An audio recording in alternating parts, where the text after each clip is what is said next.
750 AM, Fox Sports, Rapid City.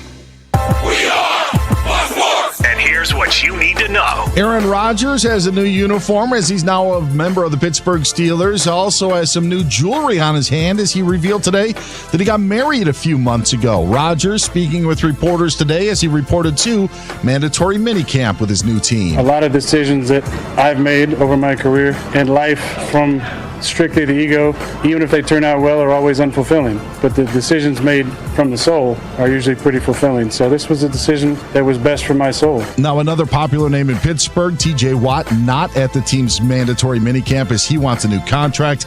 Terry McLaurin did not show up with the Commanders as the wide receiver wants a new deal. And Trey Hendrickson continues his standoff with the Bengals. The defensive end, a no-show today. The Broncos signed running back J.K. Dobbins to a one-year deal. In baseball, reliever Craig Kimbrell is signing with the Rangers. Rory McIlroy to tee off at 7:40 Eastern Time at the U.S. Open on Thursday. I'm Dan Beyer. It's time for South Dakota's Sports Talk Show. This is the Nate Brown Show, featuring live callers, great interviews, and thought-provoking sports talk. From the biggest national names to the hottest stories across South Dakota. Welcome to the Nate Brown Show. Here's your host, Nate Brown.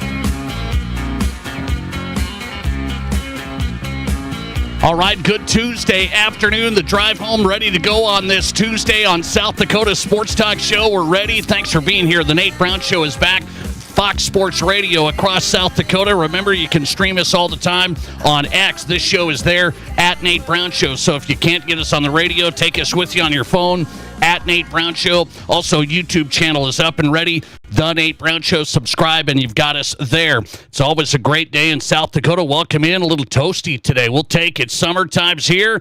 Hope you're having a great day. Let's look at the guest lineup. Let's get rolling tonight. Good stuff across the board from South Dakota across the country. Try and get you covered with some thought-provoking sports talk. Make you a part of the show and question of the day and have a little fun today. All right, let's get going. Guest lineup in tonight. John Bryce is on tap. Big college sports news from the weekend and some more to unpack there. This house settlement thing is going to be really interesting, and we got to dig into it. John Bryce is in, college football writer, footballscoop.com. I know John's going to be great on this, so good insight from the national writer for Football Scoop. John Bryce will join us tonight. We'll go out to Pittsburgh. I said we got to get a guy that was there with Aaron Rodgers today. Who was at the press conference? Aaron said Pittsburgh Steelers was good for his soul. It's okay. I'm fine with it, Aaron. It's good. This show is good for my soul some days, okay? Chris Halleck was there covering the Aaron Rodgers first practice, mandatory minicamp. Chris Halleck is the Steelers beat writer, and he said he'll come on tonight. He's with DK Pittsburgh Sports, a great local company out in Pittsburgh. The introductory press conference in Pittsburgh today with the Aaron Rodgers. Some reaction, Chris Halleck's on tap. Brian Noah's on, Fox Sports Radio, national host, one of the A-listers. As always, on the Nate Brown Show, he hosts Countdown on the weekends, and he's in tonight talking NBA Finals and more. Game 3 tomorrow. Brian Noah's on tap, Fox Sports Radio. And we'll go out to Indianapolis. Brian Henson on the way, Indy Star Preps writer, former Argus Leader writer. Some interesting high school sports news out of Indiana. I don't want Brian Henson's take. I'm going to relate this back to South Dakota. We'll get into that. Brian Henson, Indy Star sports writer on tap. Good Tuesday show lined up. There's the guest lineup. Let's get you on the Nate Brown Show if you want in. 605-720-1067. That's your number. 605-720-1067. The Pizza Ranch Studio Hotline, powered by the Pizza Ranch. 2 locations in Rapid City, also on East 10th Street, Sioux Falls, and in Brandon. Stop by your locally owned and operated Pizza Ranch. It is home of everyone's favorite buffet tonight. Also, the Barron's Wilson text line open and ready. If you want to text the show, you can do that. 605-720-1067. That's the Barron's Wilson text line. 605-720-1067. That's everything set. Let's get going on a Tuesday. So there's more to unpack here on this revenue sharing possibility. And there's pretty big headlines made over the last day, one of which happened here on the show yesterday. He didn't say that it was going to happen, but I'm going to make a prediction. I know my predictions are a little iffy sometimes. I'm going to make a prediction. So let's bring this college sports situation into South Dakota, I don't think we ever thought that this revenue sharing model would come to USD in South Dakota State, right? That's my perspective. I'm covering high school and college sports in South Dakota, and you're thinking we're usually a little bit different, a little bit sheltered. We're not going to be in there with the big dogs. We're not going to have to worry about this house settlement case and what it means and the whole thing, right? But I got the feeling yesterday, I had John Schimmel on this show, and if you listened yesterday, you heard him talk about the house settlement case, and what this really means is if you opt into this thing this month, revenue sharing can start directly with the athletes in your athletic department by July 1st. So that's this year. That's right now. I mean, this thing is popping this summer. I got the sense that USD and SDSU weren't going to do this, and that's what they said essentially a couple of months ago. Because how it was playing out is you're going to have roster limits, and you're going to have to cut kids, and you're not going to have kids that maybe would be going to USD or SDSU paying tuition when they're not receiving a full scholarship, and those roster limits, part of the settlement, would hurt the Yotes and the Jacks. But now it's kind of shifted where the roster limits thing is like grandfathered in, so if you opt in now, you don't have to have the strict limits. That's what I'm gathering as John Schimmel joined us yesterday. It was good insight from the AD at USD. But now people would say, well, hang on, what's your prediction? My prediction is I get the feeling that USD and SDSU will opt into this house settlement, NCAA house settlement. And what that means, you would say, well, why would they do it, though? Forget the roster limits, okay? They don't have to play by that rule. Why would they want to opt in and revenue share with the athletes when they don't have a ton of revenue like these massive colleges? There's a couple of things here. There is some benefit from this when it comes to donors and a little bit of control on the situation. Meaning the university can revenue share and I think get direct money now from supporters and boosters. And all of that money, it doesn't have to now be split up into a NIL collective where this third party's controlling these payments and the university has to keep track of this and the scholarship side. It's all going to come in-house. And I think that's one big benefit. So if you're a booster for the Yotes and the Jacks tonight, and you're saying, wait, I was getting hit by, I've got to donate this and donate that, and now this NIL stuff was coming online, and then I was going to get asked about that through a separate entity, and that they're kind of working together. That's the hope. But I was going to get asked about that. And I think the better plan, if they opt in here, you would be able to directly have control over that situation, and donors, it would streamline it so the money that's donated to the Jacks and Yotes comes in every which way, ticket sales and sponsorships and all that stuff. That would be able to be revenue shared directly with the athletes. It's no more NIL collective has to control it and the third party and all of that red tape, all of that stuff.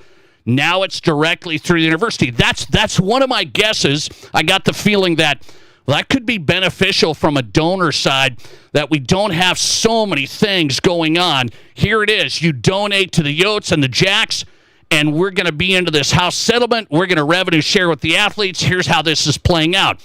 We'll see what that transparency looks like. But that's what it feels like, a benefit. And my other guess is this. Why would the Jacks and Yotes want to opt into the same type of agreement that Ohio State is doing? Not on the $20 million level, but on our own level here in South Dakota. Why would we want to do the same type of thing? I think you have to look to the future. So you have to look, where is college sports going?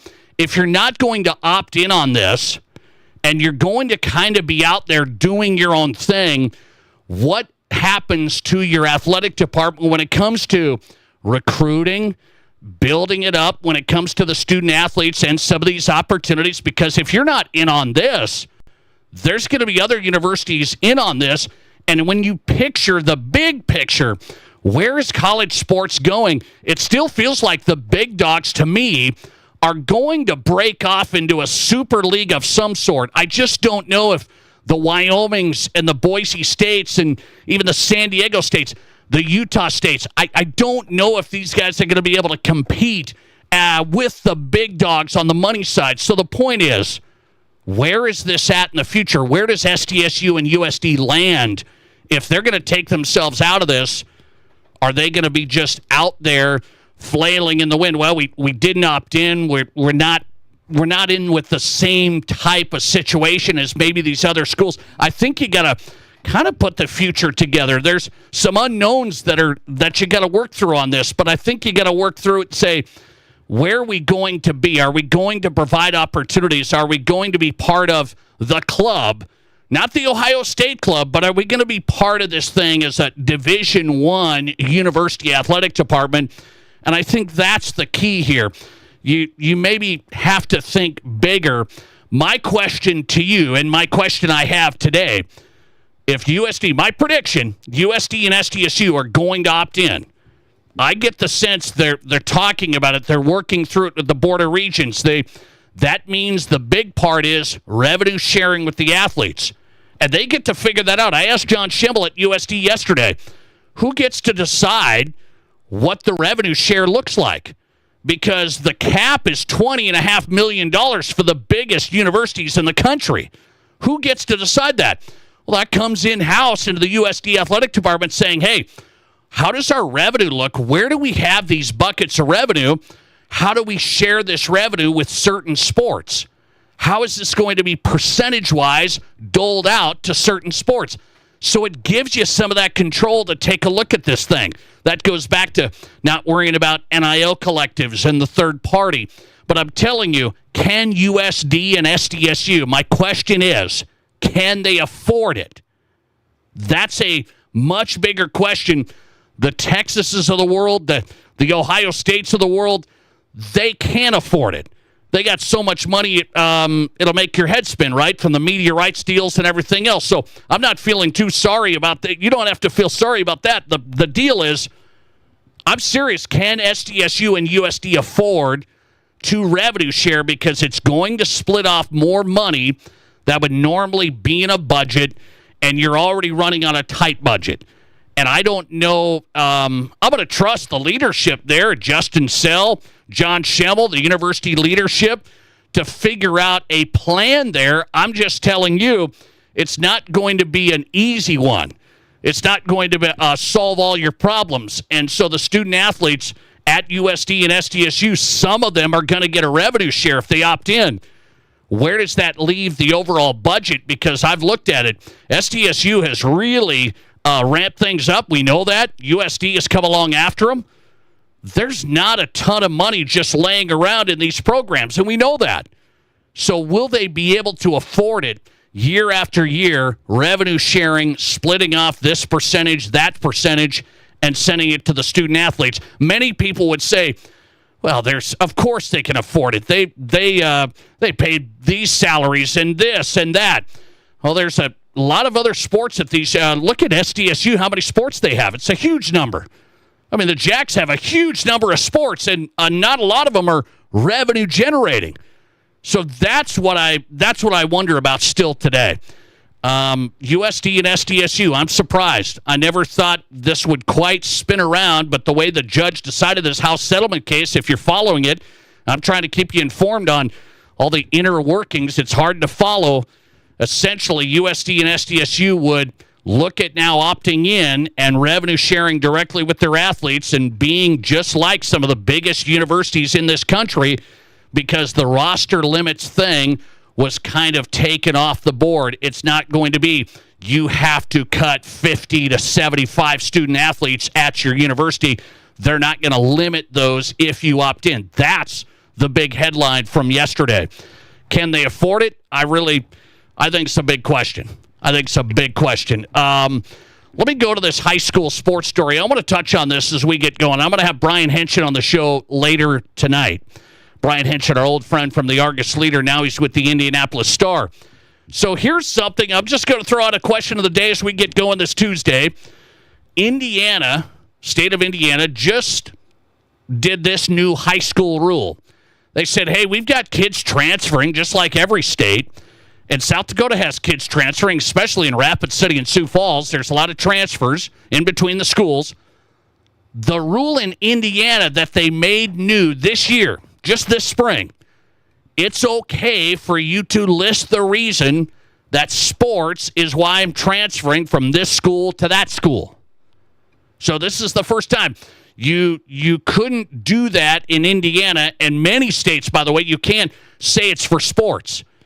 No, I'm not going to this high school for sports. I'm going because it's, whatever you want to say, a better fit, better academically, whatever it is you want to say, the hardship stuff as you fill out these applications to transfer. So South Dakota has this, you can't transfer for sports in South Dakota. So I'm just going to ask you tonight, we know this stuff has happened. Let's not be too crazy and naive tonight, right? We know kids transfer from this school to that school for sports. Maybe they would tell you, well, it's not totally for sports. I know specifically numerous kids for sports, but they can't tell you that, or they can't tell the Activities Association that because, well, then we got an issue. We have pretty open enrollment in South Dakota and open transferring in South Dakota, but would you be okay to go the Indiana route? You do get a one-time transfer, and you can do it for sports. I've got an interesting opinion on this. I was kind of waffling on this. You never want to waffle. I was kind of waffling. Do you think you would be okay if the Activities Association in South Dakota said, hey, transfer policy, don't have to be as strict on the reasoning. You know, you're moving here, you're doing this. You can open enroll in South Dakota once for sure. You can open enroll. It's really no questions asked. Open enroll, go here, go there. So that's a pretty free card. How about if it was just for sports? Could you list it? Yeah, I'm just doing this for sports. My question of the day on the Nate Brown Show is, are you okay with that? Yes, it happens anyway, or no, you need another reason for school. You need another reason to transfer. What would be your answer? Indiana says they've changed it. They're allowing kids in Indiana for high school sports to transfer and list that as the reason. It doesn't have to be a made-up one of this or that. South Dakota, would that fly? I'm transferring for sports. That's if I have to give a reason, that's my reason. What would you say? 605-720-1067 is the number. Barron's Wilson text line on the Nate Brown Show. Question of the day, if you want to sound off, follow us on Twitter, @Nate Brown Show. Would you be fine with the Activities Association in South Dakota saying it's okay to transfer for sports specifically? I got a lot of votes here on the Twitter poll. Let's get the results early and then see what you say. 605-720-1067, the text line on the Nate Brown Show. 49% of you say, yes, it's okay for sports. It's happening anyway. 51% of you holding firm, no, I don't want it for sports. You need another reason. Listener text coming in. Why does it matter? Well, yeah, I mean, we do treat athletes differently, don't we? Colleges, kids can transfer to different colleges. They don't have to say anything. But when they're on a college team, well, now there was all sorts of rules. And I understand we got rid of all the rules, and now it's a mess. But it was we treated college athletes differently. We do treat high school athletes a little bit differently. But Indiana says, no, you can do it for sports. I understand what that listener text. Why does it matter? I'm transferring. It's for sports. It's for friends. It's for whatever. Is it a bad thing if it's for sports? That's my question of the day. 51%, it's a tight vote, say you need another reason. Listener text, let the kids tell the truth. Why force them to lie about why they are transferring? Yeah, I get that one. It's, I hate to break it to you, if they're doing it for sports, you understand it. It's pretty easy to see. I don't know why we tend to try and get PC, right? Well, you got to be politically correct. It's not for sports, right? We're trying to find a better fit. It's just a better school for him. Indiana says they'll let you transfer just for sports. Would you be okay if we did that in South Dakota? You can transfer, and your reason is only for sports. Question of the day, 605-720-1067. John Bryce is on next. How does this college settlement work across the board? Will this new investment from some private equity stuff, this is one thing that got my attention. How big of a business is this going to become? John Bryce, college football writer for Football Scoop, on the way. This is South Dakota's Sports Talk. There's nothing like it. Not for hundreds of miles in any direction. A gathering space for all kinds of people from all kinds of backgrounds. To share, to revel, to stand together and celebrate life's greatest moments.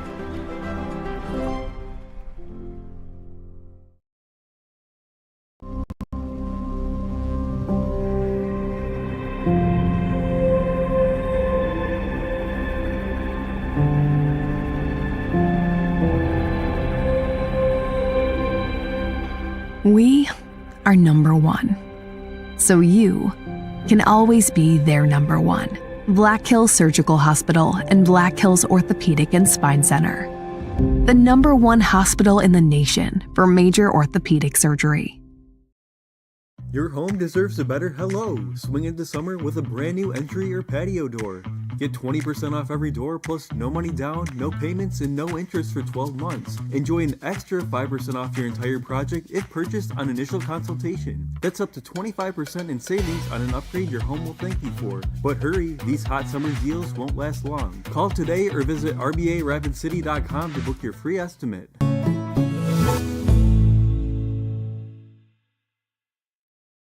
Rapid City forecast. Chance for storms tonight, otherwise cloudy skies expected. Lows dip down to about 58, north winds 5 to 10 miles per hour.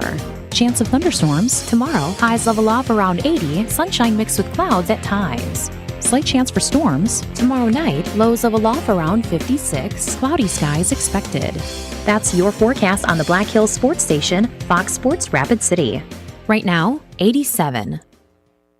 Have you ever really thought about how important your front door, and every entry door into your home for that matter, really is? That door provides security for your family and so much more. The wait is over. Ensemble Doors by Renewal by Andersen have arrived. These awesome secure doors have timeless style, elegant features. They can be customized countless ways with the legendary quality of Renewal by Andersen. Right now, Renewal by Andersen is offering an incredible value on Ensemble entry doors. You get 20% off every Ensemble entry door. No money down, no interest, no payments for 12 months. No payments for a year. Ensemble entry doors by Renewal by Andersen are just so much better. They're built with the best quality materials, including Renewal by Andersen's exclusive Fibrex, which has been tested to deliver enhanced security, certified performance, and lasting beauty. Please visit RBARapidCity.com now. That's RBARapidCity.com to book your free estimate. Ensemble entry doors, the wait is over. Ever dreamed of building something amazing? Builders First Source in Rapid City, Spearfish, and Hot Springs is your go-to building materials partner. Whether you're building new or giving new life to an old space, we provide step-by-step guidance from drafting and cabinetry design to lifelike visualization and top-quality materials. It's your vision, and we're here to make it real. Visit BLDR.com. Builders First Source, your Black Hills partner in building every step of the way. Live callers, big-time interviews, and breaking sports news. This is South Dakota's Sports Talk Show, The Nate Brown.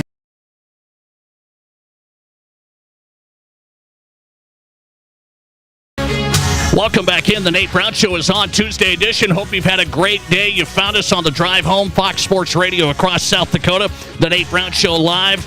Glad you're here. Follow us on Twitter. Watch us live at Nate Brown Show. Welcome in wherever you're at. We'll go out to Pittsburgh coming up. Steelers beat writer Chris Halleck is on. He was at the Aaron Rodgers press conference today at mandatory minicamp. Aaron Rodgers debut.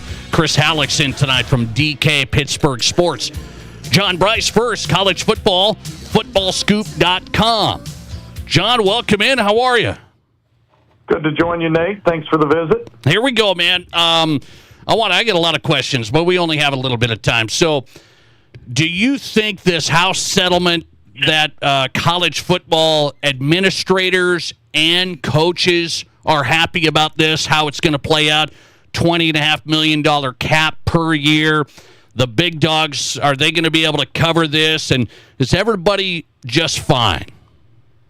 I think for the most part, the people you mentioned are happy. I don't think that the collectives are going to be happy. I don't think, for better or worse, and I would contend worse, that we're done seeing lawsuits that emanate from NIL deals or from somebody whispering in a student-athlete's ear that he or she is being denied the right to make as much money as he or she deserves. So I do think coaches and administrators are pretty pleased with it and that they believe it is a pathway to a more equitable modern era of college athletics. You know, I've said it on your show for years. I think we're gravitating toward a 40 to 60 team sort of super division of college football. I would think after talking to people over the last 4, 6, 8 weeks, that'll trend closer to 40 teams than to 60 teams. I don't think 60 teams have the money, to be honest with you, Nate. In fact, I know power conference teams right now that are worried about their future, and they've been long-time power conference residents. So, I think for now, people are happy. Those people you mentioned are happy because it's sort of a baseline. Figure out how to get to your $20.5 million, figure out how you want to spend it, but nobody technically from those institutions or those realms is supposed to spend more than that amount of money. Yeah, so you're not supposed to spend more than that. Some of these programs, don't have to spend as much as that. So I'm talking FCS now. I'm surprised by this, but I had the USD athletic director on yesterday. They were going to opt out, USD and South Dakota State here, because there was roster limits, and that was going to be a hard line, and they were going to lose student athletes, and they need tuition at these programs. So if the roster limits got grandfathered in, which sounded like it did, South Dakota State, University of South Dakota, they're thinking about opting in because there could be more benefits there. Can universities like that, even though they don't have to hit the 20 million mark, I understand, can they afford to revenue share at FCS programs? I think they can, Nate. I just think it's going to involve just further introspection about how and where they're spending money and how and where they believe they continue to spend that money. And ultimately, I think it's only a matter of time before all of this results in shrinking athletics departments, whether it's Ohio State, which has almost 40, I think, intercollegiate teams, or whether it's some of the ones that maybe have a dozen intercollegiate teams. I think that you're looking, and again, I will always defer back to the people who know more than me, and certainly there's scores of those people out there. But as it relates to these items, and as you know, I was at DFO meetings, we've discussed them already, and last month in Frisco, and the people there said, look around this room. You're not going to cut women's sports, and you're not going to cut anything that impacts female enrollment on a campus, because there are far more female students enrolled in colleges and universities across the country than there are male students. Therefore, look around and realize your first cuts are going to be in male non-revenue sports. Then you'll eventually get to other sports. But I think that, yes, I do think FCS programs can participate in revenue share. We're seeing it. Austin Peay is a program I spent some time with this spring. They've opted in. I think that ETSU is another program that's opted in. Those are both teams that have been in the FCS playoffs in recent years. Samford, I believe, is opting in. Furman is opting in to some extent. Mercer is opting in. These are just ones that I know of off the top of my head. So, yes, you can opt in, but, again, it's only a matter of time. And there's still some people who are kicking the can down the road. And I think revenue share is going to bring on – college athletics has been business for a long time. Revenue share is going to heighten and enhance the microscope on the business component of college athletics. Yeah, and what you mean by that, heighten the business scope, if you're going to run like a business, You're going to look at what's making revenue. How do we make this work? What about this news of Boise State, maybe some others, considering private equity firms? That means funding. I mean, private equity firms fund things to try and make money on the back end. So that means they're going to want to be making some money. What do you think about Boise State and others looking at private equity funding? Yeah, Boise State. I think Penn State came out and said as much.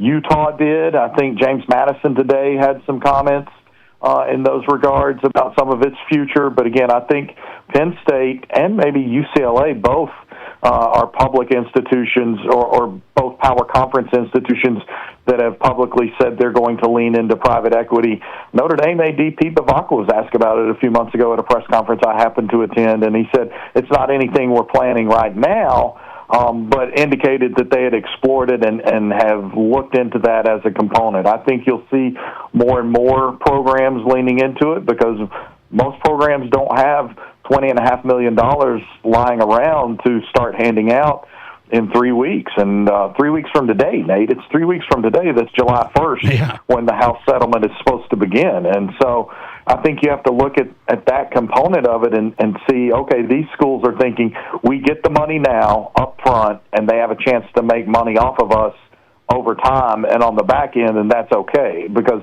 one thing, and look, I had to dive into it and drill down and learn it better myself. Like when we talk about the revenue share, whether it's $20.5 million or $3.5 million, and there is that gap out there, either way, it's new money. You've got to find that somewhere. It's $20.5 or $3.5 million or $1.5 million that was not earmarked in your budget a year ago for revenue share. So you either increase your budget, your operating budget. Let's say your operating budget was $210 million at the University of Texas or Alabama. I think Texas might have been $233 million. Well, now you have to be at $253.5 million this year, and that's, again, like, that's new money. You have to come up with it. Or you're at $233.5 million again, and you've cut $20.5 million out elsewhere so that you can pay this revenue share, which means there are places that are having hiring freezes. There are places who are losing staff members, and they might be athletics communication, they might be athletics fundraising, but there are places that are losing staff members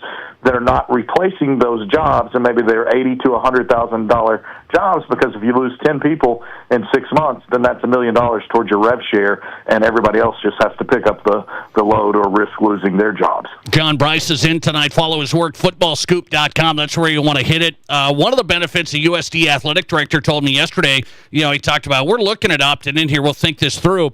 Donors, boosters. So if they give now to the University of South Dakota State, whoever, it's there. It's under the control of the athletic department, the collectives. You don't have to worry about the third party and asking donors to support the university and the collective. Is that a benefit? It comes to the university. That's a benefit of this. Oh, for sure. It's absolutely a benefit, and that's why I've felt that as this has gravitated toward the revenue share model and evolved, that there will be a positive to that, because there are a number of these collectives that take 20% from the individual. They get you this quote-unquote NIL deal for $2 million, and all of a sudden you make 1.6 because they're keeping $400,000 for getting you the deal. And that I've joked with you before. The only thing football coaches and honestly athletics directors like more than winning is controlling. And if the money is coming straight in, then they're controlling exactly where it's going. And in this regard, I do think it's positive for the control to be in the university hands rather than in third-party hands. Finally, do you think any conference, big conference, will allow, like, any school to say, well, we might opt out. Maybe we're going to just, fund baseball at an unbelievable level. We're going to focus on baseball. We're going to focus on basketball. We don't want to send all of our money to football because we're part of the SEC. There's not going to be big conferences that allow schools to opt out of this, right? No, I don't think so. I think I had somebody kind of arguing some of those merits with me before, and I was just like, look, when you enter into that conference, you're agreeing you're going to get some certain benefits from it, but you're also going to adhere to their rules and participate or sort of walk the same general conference company line, so to speak, and it's obviously been a point of contention with the state of Tennessee passing laws intended to preclude the ability to prohibit how much student athletes earn, but obviously both Tennessee and Vanderbilt are SEC members, and the SEC has made it very clear we're going to try to participate in this alliance that's being discussed. That means the 4 power conferences specifically will try to adhere to the $20.5 million, which then I think goes up by 2% next year and 2% the following year, and so on, with gradual escalators built in there. But no, I don't see any power conference school allowing, say, a Vanderbilt to just say, you know what, we're mid-tier in football, we're mid-tier in basketball. By the way, Vanderbilt has a sneaky good bowling program, but we're going to fund just a bunch of Tim Corbin's baseball program and not worry about anything else. Like, they might do that. They just might find themselves no longer in the SEC. So, no, I just don't see that happening. John Bryce, he's out, but great coverage tonight on this. This is landmark stuff that happened over the weekend. Footballscoop.com for the continued coverage. John, good to have you, man. Thanks a lot. Always appreciate it, Nate. Appreciate your time. John Bryce on tonight. Footballscoop.com, national college football writer, getting us started on a Tuesday. Great insight from him. Great insight. I did say this, though, so I'll walk you through this. So how they revenue share, if you're in the SEC, you're going to have to revenue share a boatload to football. If you're in the SEC, you've got to revenue share a boatload to football. So there's people talking about, what about the Big East? So now the Big East doesn't have a lot of football programs. So let's say like Creighton can now put what, $10 million into their basketball team alone or more? I mean, so this is the dynamic. The SEC was just a powerhouse in basketball, right? Just had Florida win the whole thing. You had a bunch of SEC teams in the tournament. Revenue share is going to have all the money, 70-some% of it go to football. So then does their basketball team take a hit? My guess is probably not. Why? You still can get money from donors for NIL. So you still understand that, right? The NIL is on top of this. $20.5 million is going to come from the school. Here it is. We're sharing with the athletes. That's not the limit. NIL can be separate now. So if you're really rich, Alabama doesn't have to be limited in basketball. They can still get NIL sponsors. So my guess is like, could Creighton and the Big East and some of these schools take advantage of these football power schools, have to spend all their money in football? Maybe. That'll be interesting. So some of the Big East schools, a big basketball conference, St. John's, some of these schools, will they funnel a bunch of money in now into basketball? Probably. Will they surpass the SEC, for example? It's dicey. The SEC just has all the money across the board. Interesting stuff. Let's go to Pittsburgh. Steelers beat writer Chris Halleck is on. He was at the Aaron Rodgers practice today. He was at the press conference. Aaron Rodgers has landed in Pittsburgh, and Chris Halleck with his reaction next. This is the Nate Brown Show. There's nothing like it. Not for hundreds of miles in any direction. A gathering space for all kinds of people from all kinds of backgrounds. To share, to revel, to stand together and celebrate life's greatest moments.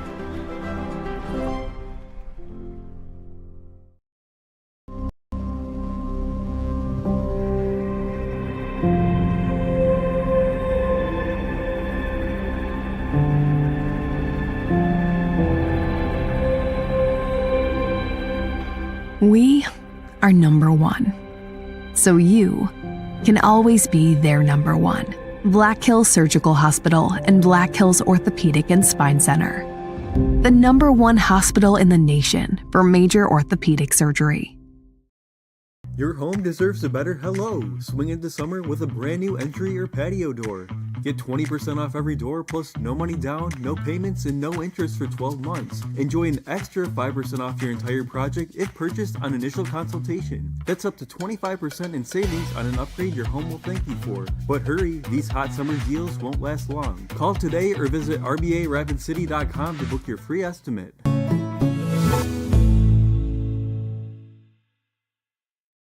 A pro or a Joe, a weekend warrior or a gardening great. Monument Health Orthopedics and Sports Medicine is here when you need us. Nobody plans an injury, but when people throughout the Black Hills and beyond suffer a setback, Monument Health Orthopedics is here to provide comprehensive medical care. Our team of board-certified orthopedic surgeons and specialists is dedicated to helping patients regain the quality of life they've lost due to an injury, arthritis, or joint wear and tear.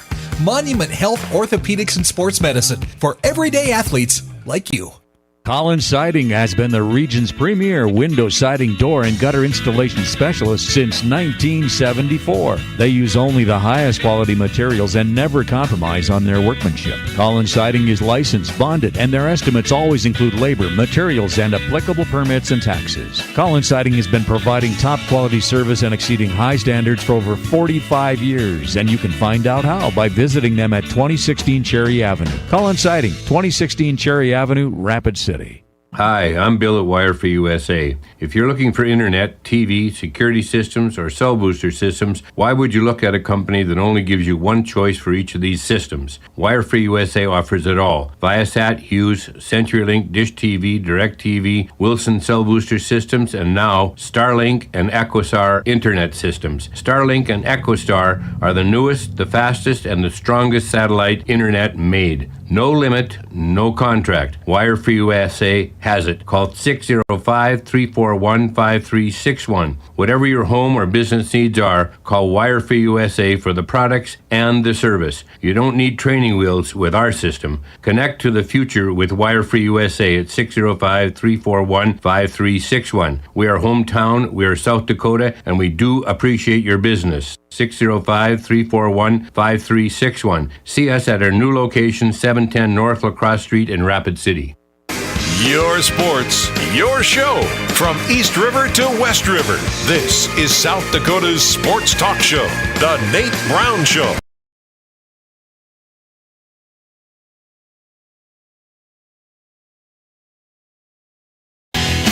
It is the Nate Brown Show on South Dakota Sports Talk Radio across the state. It is Fox Sports Radio and South Dakota Sports Talk Show every afternoon drive. Thanks for being here. The Nate Brown Show live. Let's take a look at what's on tap tonight. Brian Noah's on tap. Fox Sports Radio national host live. Brian Henshin's on tap. It's a double hitter of Brian's. Indy Star Preps writer, a new rule out of Indiana. Interesting stuff. We'll get to it. Brian Henshin coming up. That's what's on tap. Brought to you by the new Campfire Bar, Mr. Liquor 2. Live sports like the NBA Finals tomorrow night. It'll be on at the Campfire Bar right inside the new Mr. Liquor 2, South Dakota's best and biggest liquor store. 20 South Dakota brews on tap right now at the Campfire Bar off Catron Boulevard inside Mr. Liquor 2. That's what's on tap. Chris Halleckson tonight. It's been a busy day. Aaron Rodgers' debut at Pittsburgh. He's the Steelers beat writer for DK Pittsburgh Sports. Chris, good to have you. How are you? Doing good, man. Yeah, been a busy day on the south side of Pittsburgh, but obviously it's been a very interesting day for a lot of people because Aaron Rodgers, four-time MVP, signed, sealed, delivered, and he is now the Steelers quarterback. What was the atmosphere like out there? I'm assuming national media, the whole thing. Was it? What was it like? A little more lively than last year with Russell Wilson? Oh yeah, for sure. Definitely more attention than Russell Wilson was getting last year. Nothing against Russ. They've both won the same number of Super Bowls, but I think Aaron Rodgers has a few more MVPs in his trophy case. Yeah, a lot of attention, a lot more national guys, a lot of reporters from out of town, but it's understandable. This is a big move for the Steelers. It's a move that signals that they're trying to win a Super Bowl this year, whether other people believe that they are a legitimate contender or not. That's what they believe. So, yeah, it's a big deal. Chris, what did you think? 41 years old, He was moving, throwing the ball around, doing some drills. What did you think? It was just one day, but what did you think he looked like? I mean, there's only so much to take away from a setting like this. He's moving fine, he's throwing fine, but it's minicamp. It's glorified mandatory OTAs. That's what this is. It's football in shorts. It's football-like stuff, as Mike Tomlin likes to put it. They won't put pads on for another however long until 5 days into training camp. So we're still a ways away from that. But in terms of a fit with this team, I think it's a better fit schematically with the Steelers than it was with the Jets.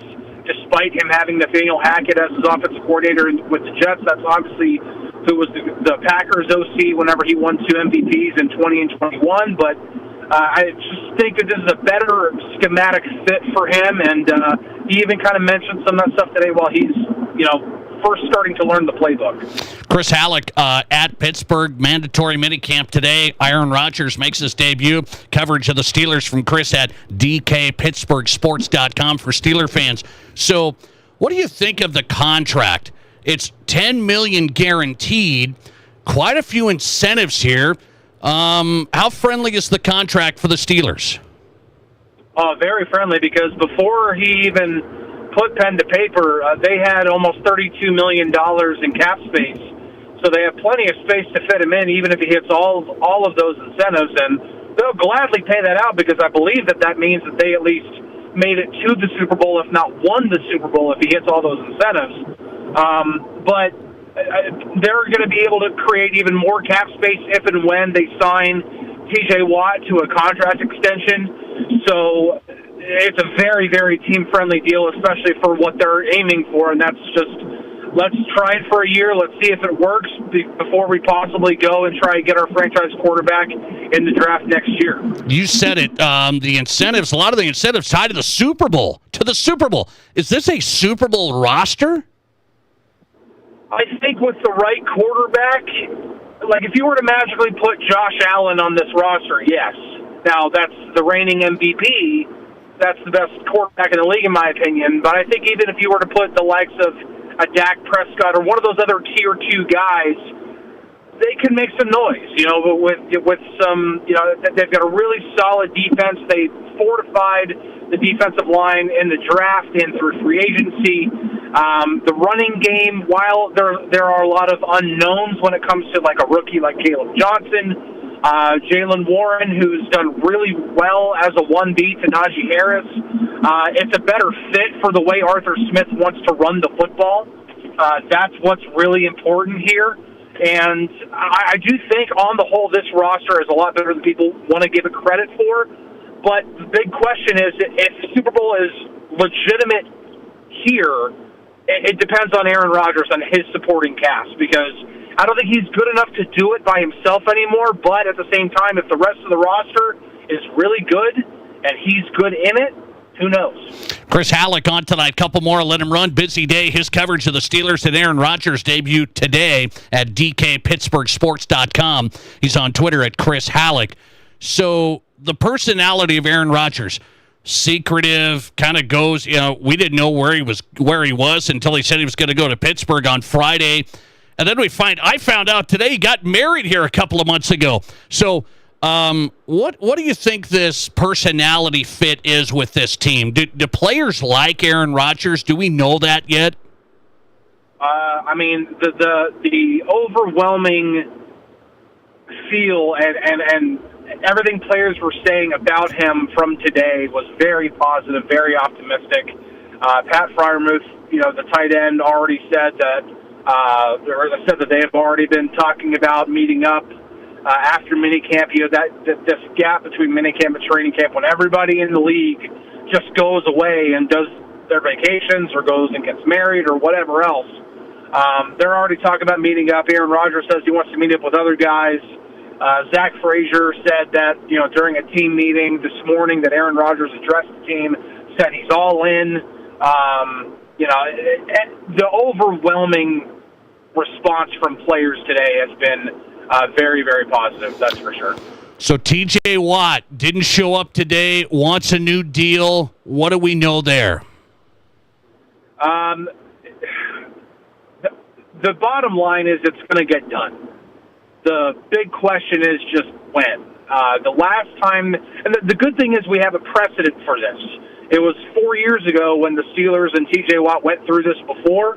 He was already, at that point, by a lot of people's opinions, already robbed of one Defensive Player of the Year award, and then he ended up signing his extension, ended up going and winning it that year. But that year when they were going through this extension, it was a hold-in all through training camp, all through preseason, didn't sign the deal until, I think, 4 or 5 days before the season started in Buffalo to face Josh Allen and those guys. And then he goes and makes Josh Allen his word I can't say on the radio. I mean, he like completely wrecked Buffalo that day. They're not worried about it. Nobody on the South Side today was ever worried about T.J. Watt not being there. When it's going to get done, who knows? That it can be done this week. I would probably say it's going to be later in the summer, but there is zero concern that T.J. Watt isn't going to be signing a contract extension before the season starts. Chris Halleck on tonight, Pittsburgh Steelers beat writer for DKPittsburghSports.com. Hit his site and his coverage, also Twitter at Chris Halleck. Chris, good to have you. Thanks for popping on. I appreciate it. Thanks for having me, Nate. I appreciate it. Appreciate your time. Chris Halleck in tonight. Find his work at DKPittsburghSports.com. Steelers beat writer at Aaron Rodgers minicamp today. The Aaron Rodgers minicamp today. Aaron Rodgers got $10 million guaranteed, and then a lot of incentives here, like a lot of the incentives tied to going to the Super Bowl, even winning the Super Bowl.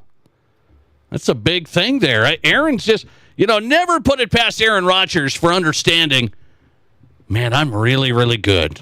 I could take the Steelers to the Super Bowl. Not quite. Not quite. Although, I will hold on the Nate Brown Show, I'm holding that the Vikings missed this opportunity. All right? The Vikings missed the opportunity. And I do not believe you Vikings fans saying that you would not have cheered for Aaron Rodgers if he put on the purple. I got you both ways. I'm hitting you both ways tonight. You missed the Aaron Rodgers signing. It could have got him for $10 million. You could have got Aaron Rodgers for $10 million. Give it a shot. You got a great roster. Super Bowl roster in Minnesota, not in Pittsburgh. Not in Pittsburgh. I mean, the Steelers, I said this last week. They're going to be a playoff team with Aaron Rodgers, so lock them in. They are a playoff team. They can't run through the gauntlet of the AFC. The Vikings needed the difference maker, and I think Aaron Rodgers with Kevin O'Connell would have been a masterpiece. A masterpiece. And he wouldn't have been able to screw up the culture as people worry about stuff like this. I mean, he even said Pittsburgh was good for the soul today. Minnesota, there's nothing better than Minnesota for the soul, right? Isn't that what we know? Lister text, Ravens and Bengals are the teams to beat in that division. It's going to be a tall task for the Steelers. Ravens and Bengals, the teams to beat. Bengals are going to bounce back. They went on a run last year. Remember that? Started out really bad, struggled, below 500, quite a few games. They went on a run. They were dangerous at the end of the year. I just don't know if I can trust the Bengals. Joe Burrow's great. I don't know if I can trust the Bengals. I think they're pretty good, though. They made a run, and we know the Ravens are right there. So, Aaron Rodgers and the Steelers. Vikings missed opportunity, and what a season it would have been in Minnesota. But now we get the J.J. McCarthy story, and it's a close second. Going to be a close second as far as interest goes. Coming right back on the Nate Brown Show as we get set for the second hour, let's get an update on the question of the day. Would you support the South Dakota High School Activities Association saying you can transfer, and if you give the reason it's just for sports, we're okay with that? Because right now you get an open enrollment transfer one time. You get the no questions asked. You can transfer from Jefferson to Roosevelt, whatever. So no questions asked, open enrollment. But what about if you wanted to transfer and you said, okay, after this, I'm going to transfer and it's because I want to play sports? Indiana just changed the rule and said, that's okay. High school kids can transfer just for sports. You think that's okay in South Dakota? We'll answer it next. This is South Dakota's Sports Talk Show. Save on your next project now at Menards. For softer skin and cleaner clothes, shop our great selection of water softeners. Morton's Wi-Fi integration allows for tracking and alerts, which puts you in control of your water while at home or away. Morton's look-ahead technology learns and predicts your water needs, saving you money. Save on Morton Water Softeners. And don't forget to check out our weekly flyer on Menards.com for all the great deals happening now. Save big money at Menards. Hey, Sioux Falls sports fans, there's a great new sports bar in Sioux Falls, Boston's Restaurant and Sports Bar on West Russell Street in the Ramada Water Park Hotel. If you want to watch games, UFC, they've got it, wall-to-wall TVs, and the best part, great food. Gourmet pizza at Boston's, tons of wing options, great burgers, and a lot more. Bring the family, bring the team, bring your crew to the new Boston's Restaurant and Sports Bar in Sioux Falls on West Russell Street. Plus, you can order online for lunch or dinner. Just go to bostons.com. Hey golfers, have you experienced Elkhorn Ridge Golf Club? Golf Digest ranked Elkhorn Ridge Golf Club the #1 public course in South Dakota. Off Exit 17 in Spearfish, Elkhorn Ridge offers a golfing experience second to none. Play their 18-hole championship layout with your buddies. Stop into Miller Creek Pub for some drinks, or bring the family out for lunch and try out the new putting green right below Miller Creek Pub. Elkhorn Ridge Golf Club has it all. Book your next tee time at elkhornridgeresort.com. Hi, folks. Kevin McPherson, McPherson Auction Company. I want to invite you to the 12th Annual Wild Bill Days Classic Car Auction coming up Saturday, June 14th at the Deadwood Mountain Grand, Deadwood, South Dakota. Now, this is a live auction with simulcast bidding available. Approximately 75 cars, trucks, and hot rods will be crossing the block starting at 10 a.m. Also be selling memorabilia. Hope to see you all Saturday, the 14th of June. Free concerts, classic car auction, Deadwood Mountain Grand, Deadwood, South Dakota. For more details, go to McPhersonAuction.com. Here's your Fox Sports Rapid City forecast. Chance for storms tonight, otherwise cloudy skies expected. Lows dip down to about 58, north winds 5 to 10 miles per hour. Chance of thunderstorms tomorrow, highs level off around 80, sunshine mixed with clouds at times.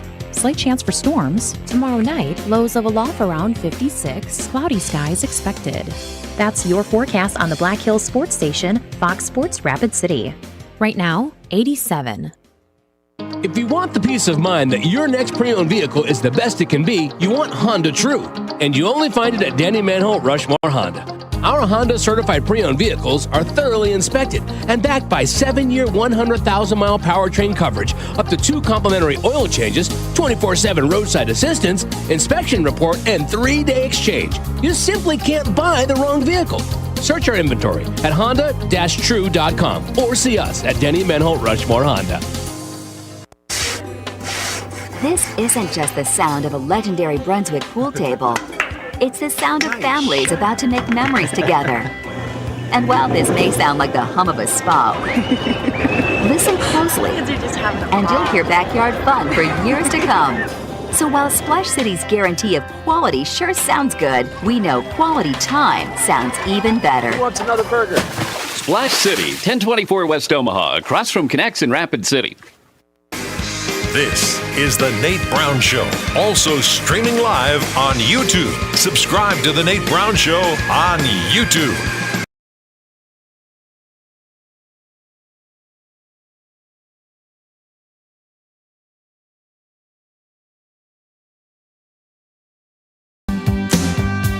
Welcome back in. The Nate Brown Show is on Fox Sports Radio, South Dakota Sports Talk Show. Good stuff coming up. Hang on for Brian Noe in the second hour. Fox Sports Radio national host. Good stuff from Brian every night.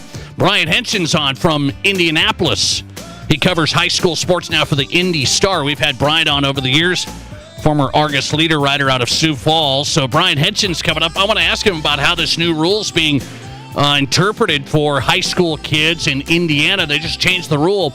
You can transfer between high schools, and you can do it only for sports. That's been kind of a no-no across the country. Like, well, you can transfer, but it's got to be because grandma's going to be closer. It's not, I'm going to just go there to play football. Any questions? Is that okay with you? That's my question of the day. What if we did that in South Dakota? We do have a no questions asked open enrollment transfer the first time. So I can go and say, I'm going to transfer from this school to that school in a major city, Sioux Falls, Rapid City, wherever, and nobody asks any questions. Then after that, it gets a little harder. Now you got to go back to some, there's some sit-out stuff, and there's some questions. What are we transferring? You got to get some clearance to transfer to another school if you don't go back to your home school. But Indiana has said we're going to allow kids to transfer the one time for sports specifically. You can just do it for sports. So I've asked the question of the day, do you think South Dakota, that would be okay with you? High school kids transferring between schools, and the reason given isn't hardship or better fit academically or whatever we like to think of. Do you think that's okay to say, just say it's for sports and just clear it through the Activities Association and let that happen? Is it okay in South Dakota high school sports for kids to transfer just for sports? That's my question of the day. 605-720-1067. If you want to join us on the question of the day on the Barons-Wilson text line, let's get an update on the Twitter poll. Is it okay with you in South Dakota if we had that new rule like Indiana's going to put in? They just changed it this spring. 52% of you are voting no, you need a real reason. Sports is the real reason. 48% of you saying, yes, that's fine to do it for sports. It's happening anyway. All right, I'm going to give you my take. I'm going to give you the hot take of the day. I don't understand why we get too worked up when kids transfer and try and make up a reason why. Because all you have to do is look at the kid, look at the program, and say, this kid's really good at basketball, transferring over to this better team over here. It's for sports. It's not a secret. I'm a little surprised people are like, no, you need another reason. You need to, so you're telling me you need to come up with a make-believe reason. It's like, well, that makes us feel warm and fuzzy, fluffy pancakes, right? It makes us feel good. It's okay if you transfer for, well, I just want to have a better academic experience. No. It's all fine. That's fine. But why do we treat the athletes differently? It's like, you can't transfer and you can't say it's for sports. Indiana has finally just changed that. They said, you can transfer for sports. Because there's a big story out now today in Indiana that this great basketball player, he averaged 20 points a game last year. Now he's transferring to another school. And they're like, well, what's the deal? It's for sports. He's going to this basketball team that's better than the one he was on. It's like, I don't like the transfer fest as it is. I understand. I don't like the transfer fest. But we don't have to make up answers. Let's just do it. You could say it's for sports. Why are we not okay with that? Let's see. 52% of you say you need another reason. 48% of you say, I'm fine if South Dakota did that. One-time transfer in South Dakota between high schools, and you can say it's for sports as the legitimate reason. The only thing I would hold to is the old guard's going to hold to what? This is academic, educational opportunities here. So you would say high school sports is the extension of the classroom. So you would say it all has to be educationally based. I understand it is educationally based, high school sports, the whole thing, but I don't think we need to make it up saying, well, it's for an educational opportunity. No, it's for sports, and I'm okay with that. 52% of you say, no way. It's got to be another reason. Listener text, I would do it. Why can't they just say it's for sports in South Dakota right now? Well, that's the thing. We don't have a hard line. Like, if you try and transfer again, then you kind of have to say, wait, what's going on? Are you going back to your home school? What's happening? Are you having to move? What's the deal? You can't just say, well, I'm going to go to this school now for sports. I don't want people to transfer 2 to 3 times. I don't want that. I'm just saying if I transfer once from Stevens to Central, can I not say it's for sports? I think you could. Listener text, people should mind their own business. Let the kid transfer. Yeah, I don't think it's a big problem. So Indiana just changed the rule. We'll talk to Brian Henson about that, his reaction to how that's going to go. Are they going to see a bunch of high school kids in Indianapolis now saying, hey, we get to transfer. You can do it for sports. It's not a big deal. You don't have to make up a story anymore. It's happening anyway. That's the thing. I've seen it happen in South Dakota for many years. Okay, we got two things tonight. Major League Baseball is they're going to do this next year. Are you ready? Rob Manfred just talked about it. He's got everybody on board. Major League Baseball is going to have a big change next year. Get ready. And college basketball. This just came across the board this afternoon. We're finally going to be able to watch college basketball and not lose your mind. I'll tell you why next. This is the Nate Brown Show. There's nothing like it. Not for hundreds of miles in any direction. A gathering space for all kinds of people from all kinds of backgrounds. To share, to revel, to stand together and celebrate life's greatest moments.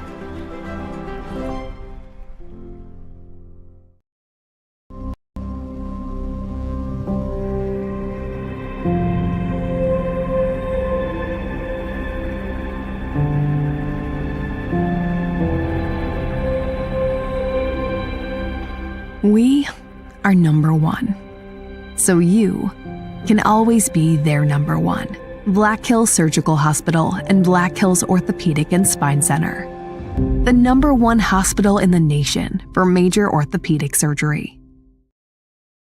Your home deserves a better hello. Swing into summer with a brand new entry or patio door. Get 20% off every door plus no money down, no payments, and no interest for 12 months. Enjoy an extra 5% off your entire project if purchased on initial consultation. That's up to 25% in savings on an upgrade your home will thank you for. But hurry, these hot summer deals won't last long. Call today or visit RBARapidCity.com to book your free estimate.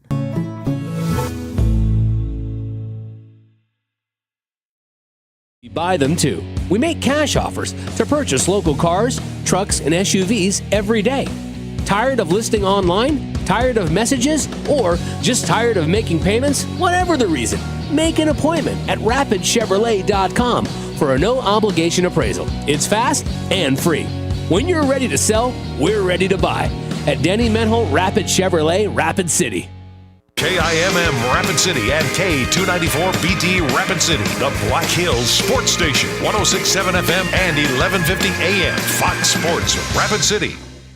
At Black Hills Federal Credit Union, we are committed to improving the lives of our members and bettering our communities. As your community credit union, we're here to get to know you and your unique needs. From extended service hours to the newest technology, we have you covered. Stop by any location to get started or text or call 605-718-1818. BHFCU is member-owned, not-for-profit, and federally insured by the NCUA. We're talking with Britt Wickett at Elevate Performance Physical Therapy for an Elevate Performance Health Minute. Britt, one of the injuries we hear a lot about in sports, an ACL tear. You can't prevent all injuries, but good sports performance training could help. Yeah, Nate. One of the things that a lot of good sports performance training focuses on is trying to not only prepare athletes for the field of sport, but also try to mitigate their risk to sustain an injury. Unfortunately, things happen in sport. If anybody ever does experience an ACL tear that results in needing a surgery to fix that, it's important to have a therapist on your side who can help them through prehab, rehab, and then return to sport. It's a marathon, not a sprint. It takes a long time to get back to the field of sport, but it's not impossible to do it all by any means. So just having that end goal in mind can be really beneficial for the rehab process. When it comes to ACLs and sports performance training and treatment, get started at elevateperformancesd.com. This is the Nate Brown Show. From the biggest national names to the hottest stories across South Dakota. Welcome to the Nate Brown Show. Here's your host, Nate Brown. All right, glad you're here on a Tuesday. Hope you've had a nice day. I really do. Thanks for making this show possible. The Nate Brown Show is on. We'll try and have some fun this hour. Thought-provoking sports talk. South Dakota Sports Talk Show on Fox Sports Radio. Glad to have you on board. Let's look at the guest lineup. Second hour looks good. Brian Noe, one of our favorites. He's on next. Fox Sports Radio national host. We'll talk NBA Finals and a little bit more with Brian Noe and Brian Henson, a double hitter. The BB hit. Brian Henson, Indy Star preps writer out of Indianapolis. He is coming up talking high school sports and more. Brian Henson on tap. Let's get you on if you want in. Pizza Ranch Studio Hotline, 605-720-1067. That's the number here, 605-720-1067. Pizza Ranch Studio Hotline. And the Barron's Wilson text line, 605-720-1067. Barron's Wilson text line, 605-720-1067. I've got a couple of things here. Sports is changing. We're using technology.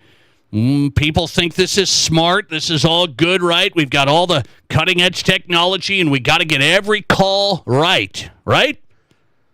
So what do you think about college basketball? If you've watched it like me, you understand college basketball, the last 2 minutes of the game is a total disaster.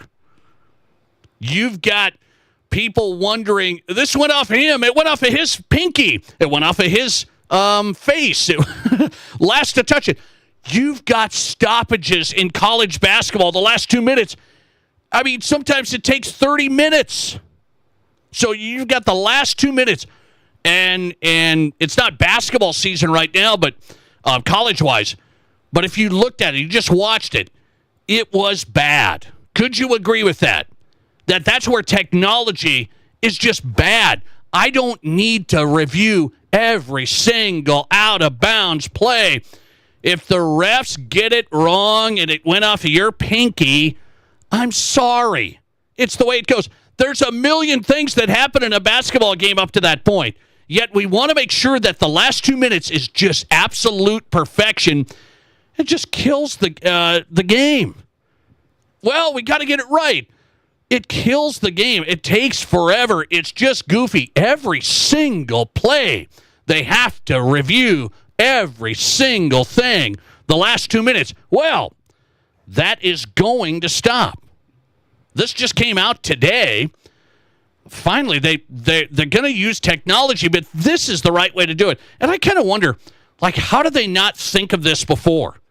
Do they just not want to do what the NBA does because we got to do our own thing? We got to do 20-minute halves because it's just what we do. By the way, that's stupid too. Go to quarters. I mean, can we wake up sometime? But college basketball is finally going to do what the NBA does. Essentially, instead of reviewing every single thing the last 2 minutes, they're going to implement a coach's challenge for the upcoming season. So here's how it'll work. Coaches now, Coach Izzo and whoever, they can challenge at any point in the game. They got one challenge. One challenge. So you can challenge a call at any point in the game. Out of bounds, whatever, goaltending, whatever. If you think something was missed, you've got a challenge. You want to challenge it, they'll review it at any point in the game. One challenge for college basketball coaches. Now, if you get that challenge right, you are successful, you get one more the rest of the game all the way through overtime. So you guys are with me. Is that good enough? Leave it to the coaches. If they want to argue about a tipped ball out of bounds with 5 minutes left, they can do that. Or they might want to hang on to that challenge and kind of figure out what's really important. So most of the time, I think you're going to see in college basketball now, coaches are going to hang on to that challenge unless they think it's really blatant, because then you only get one more. So it's not unlimited challenges.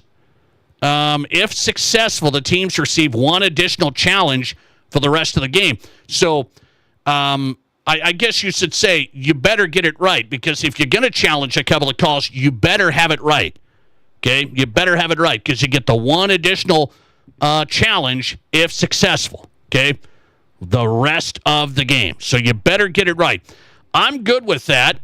I think that's going to work.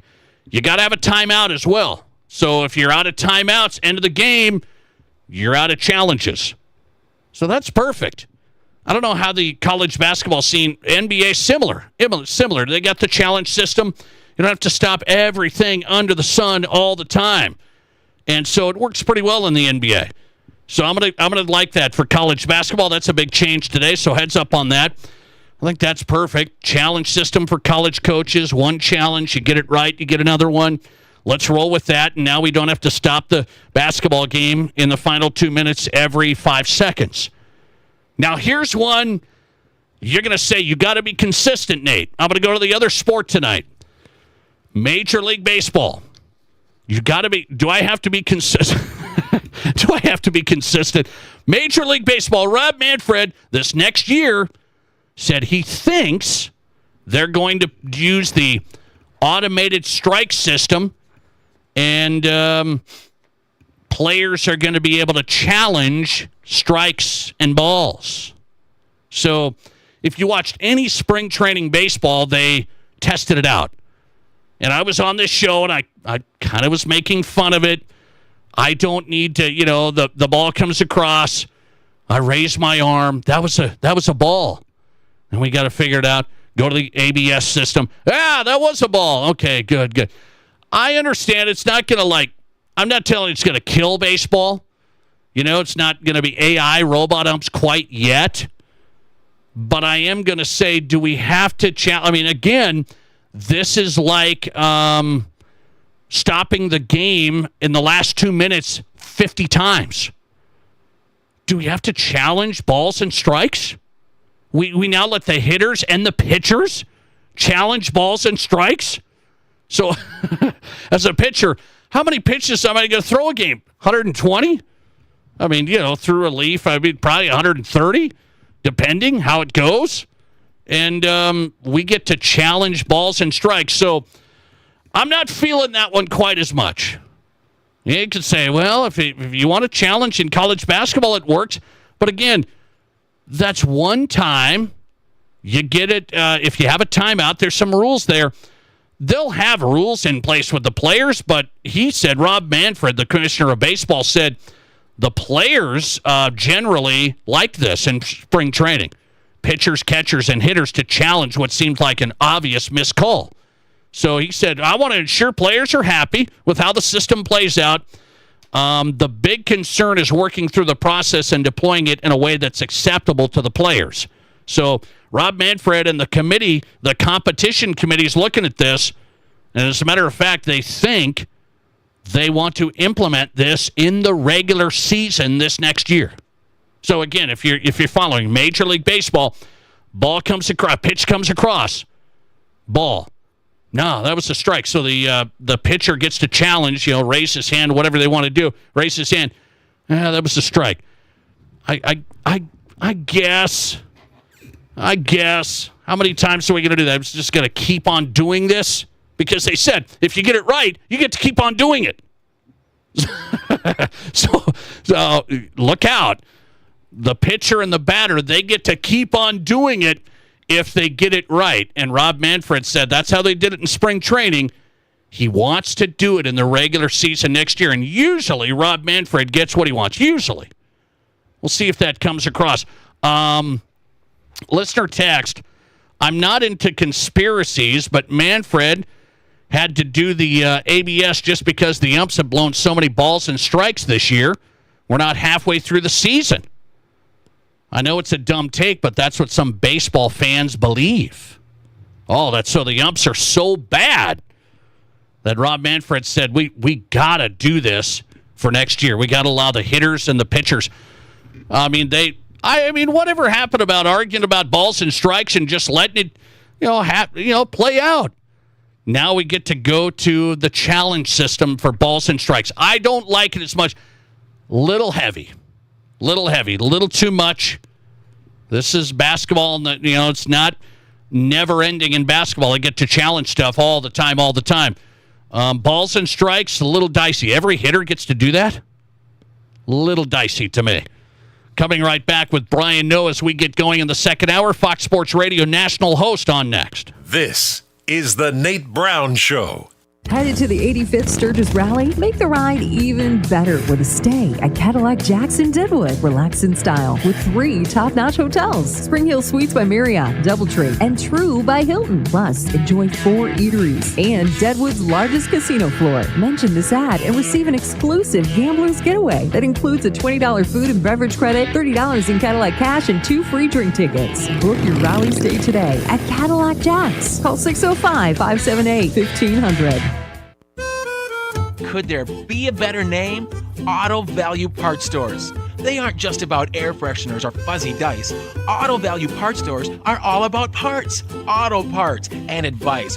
Pros who know auto parts with tons of tips when you need them the most. You want real value? Don't go to a place with a cute name. Go to Auto Value. Could there be a better name? I didn't think so. Your Auto Value Parts Store. We've got the parts, we've got the smarts.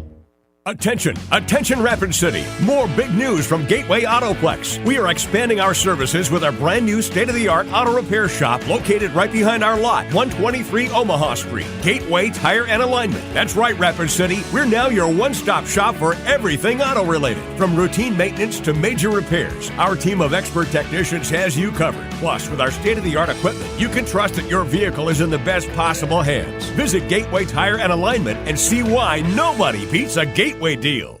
Here's your Fox Sports Rapid City forecast. Chance for storms tonight, otherwise cloudy skies expected. Lows dip down to about 58, north winds 5 to 10 miles per hour.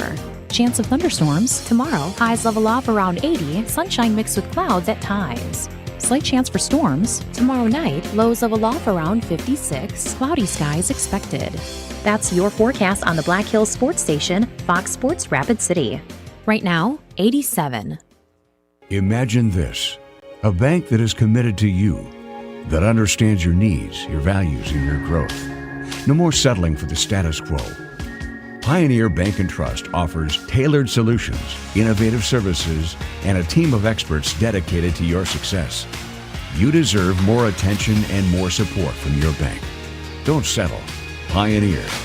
Pioneer Bank and Trust. Local. Pioneer Bank and Trust. Member FDIC. Mr. Liquor 2 would like to thank the thousands of customers who purchased spirits in their new location off Catron since they opened in mid-November. Join the crowd who's discovered the unmatched selection of spirits, beers, and wines. Order from their 20 draft beers in the adjoining Campfire Bar and enjoy it while you shop. Plus, keep up to date on in-store beverage tastings and food truck appearances on the Mr. Liquor Facebook page. Thank you again for your business from the new Mr. Liquor 2 off Catron next to Walmart or their original location on the corner of West Chicago and Sturgis Road in Rapid City. Hey, sports parents and ballers of all ages, Rapid City has a new sports facility that you have to check out. E3 Sports Complex on East North Street is the newest indoor sports facility featuring 4 full courts. E3 Sports is here to serve the community and wants all athletes of any age to come and experience expert training, coaching, and the opportunity to unlock your athletic potential. Memberships and court rentals are available now. Come to play at E3 Sports Complex. Learn more at e3sports.org. From high school to college to the pros, from Rapid City to Sioux Falls, the Nate Brown Show is South Dakota's sports talk show.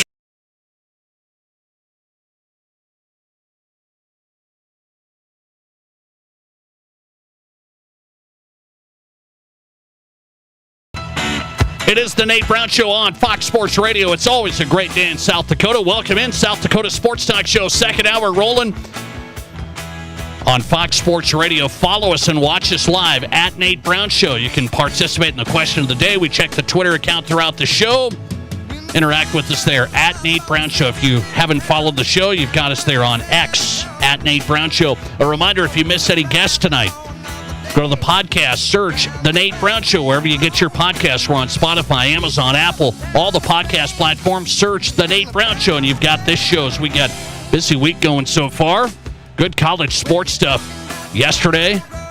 Let's get into it tonight. NBA Finals and more with Brian Noe, the A-lister, Fox Sports Radio's host of Countdown. Brian, what's going on tonight? I'm doing great here, Nate Brown. You are too kind. A-lister? Wow, the check is in the mail, man. I really appreciate that. But I'll tell you real fast, anytime I have a bad day, I feel like I should at least stop by South Dakota because it's always a great day in South Dakota. You know what I mean? You know that.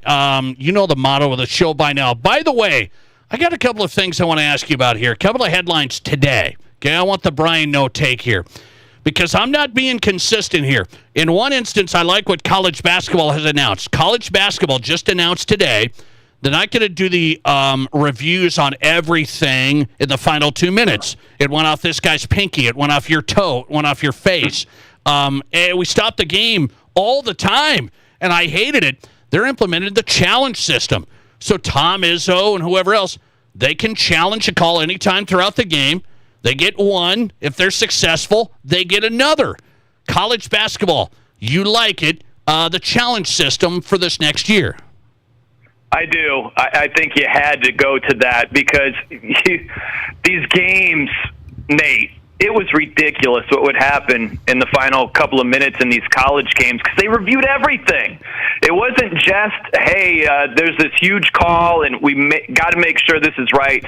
They'd be like, yeah, I'm pretty sure it was off of blue, but let's just make sure it's not the yellow team's ball. And then you watch the replay and it's like, it's clearly off of blue. There wasn't even a yellow guy close. Yes, you know, yes. And they just kept reviewing and reviewing, and not just reviewing those plays, taking long with every review. So I like this change going to the challenge system, but still, you got to speed this up. You got to be efficient. That's why I love, and I know it's never going to be the same as tennis because there are more variables, there are more working parts in basketball, but tennis is so great because it's instantaneous. They're like, oh, you think that ball was in? Let's see. It was. Challenge successful. On with life, you know?